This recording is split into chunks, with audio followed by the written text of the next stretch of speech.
Hey you guys, welcome to part 1 of making a heart-shaped cake with me.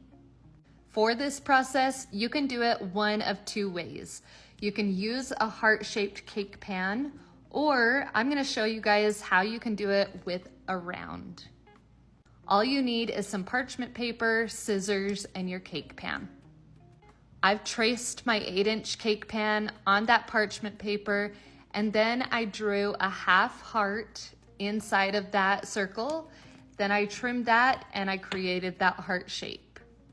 I'm using that heart as a stencil, and I'm just trimming around that cake now to create the same size of heart.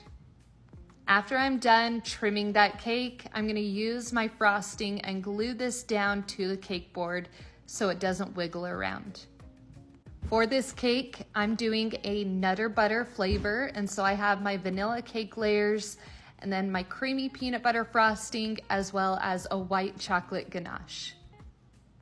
So while I'm filling this cake, I'm making sure that all of the cake layers are lined up perfectly and that the frosting is holding its shape well. Now that I have all of my cake layers filled, I'm gonna take my frosting and go around those little indents of each of the cakes to fill them in to make sure I have even sides. Once I've done that, I'm gonna take my white chocolate ganache and we're gonna go over the cake just like we would with frosting. This will be considered the crumb coat of this cake, and so you're gonna see me do multiple layers of frosting, but this will be my very first base coat. Once you have all that frosting or the chocolate ganache on, we're gonna smooth that out to make sure that it covers the entire surface of the cake. Once we've covered the entire surface, we're gonna take our cake scraper and smooth out that frosting to give us a good clean base.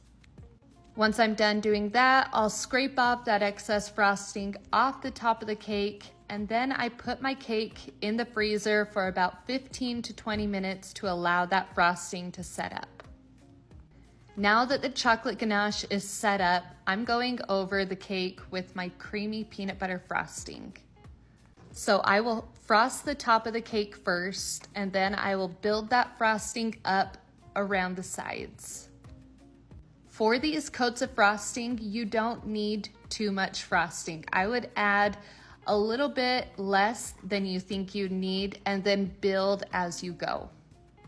If you add too much frosting at one time, it will misshape your cake and you're gonna waste a lot of frosting along the way.